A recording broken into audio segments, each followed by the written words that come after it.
Welcome to your Daily Writing Habit, episode number 1338. If you are writing a book or thinking about it, or maybe you've started writing your book but you need some help getting it done, you are in the right place. Good morning. Happy Tuesday, everyone. I'm your host, Christine Whitmarsh. If you're looking for me online, look for Christine Inc. I-N-K, like that stuff we write with.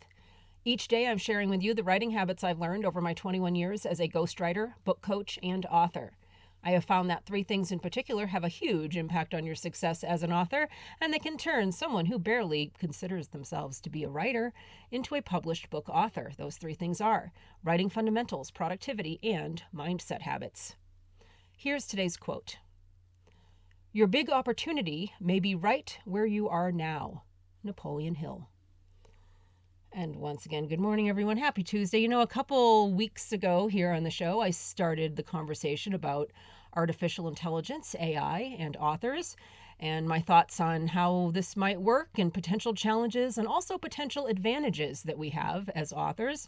And the disclaimer here is that I'm not an AI expert, but I have done a significant amount of research in the area for a very high-level client ghostwriting project. So do with that information what you wish.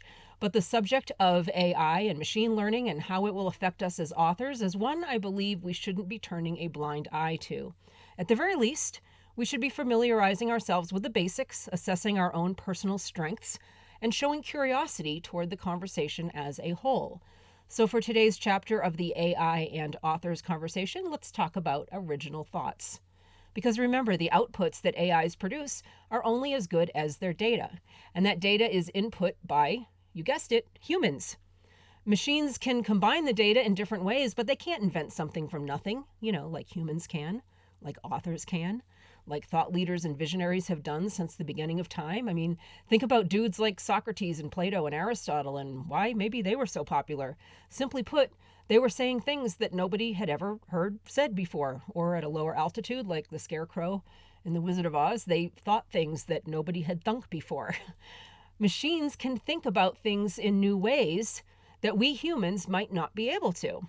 But when it comes to fresh data, the stuff of imagination and reflections of the depth of the human experience and all the emotions and understanding unique to humans, well, as of now, we still got the market cornered.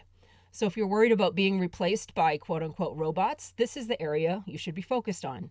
Expanding your mind, breaking down the barriers of imagination, and taking creative chances with the goal of reflecting a piece of the human experience that is inaccessible to machine learning. And the great news is, with machine learning at our disposal, we can automate all the other less innovative everyday tasks so we can free our brains up to, again, quoting the Scarecrow, think things we've never thunk before. The AI and authors conversation, much like the AI conversation as a whole, will come down to an understanding of how to use machines to our advantage while doing the necessary self-awareness work that I always talk about here on the show to fully assess our unique skills and talents that are not accessible to artificial intelligence. As with any technology, the key is education, understanding, and differentiation rather than fear of change and blind rejection. Either or and black and white thinking versus finding value and maybe opportunity in those shades of gray. And I'm also going to put a link to the first part of this conversation from a few weeks ago. And I think it's going to be a continuing theme, especially moving into 2023. So stay tuned. Thank you for joining me here on Your Daily Writing Habit, where I'm helping you write and finish writing an awesome book. Be sure and drop by my Inc. Authors group on Facebook for motivation, accountability, book writing, publishing resources, and more. And hey, make sure you say hello. Let us know what your writing goals are for the year so we can help support you. Until tomorrow, happy writing.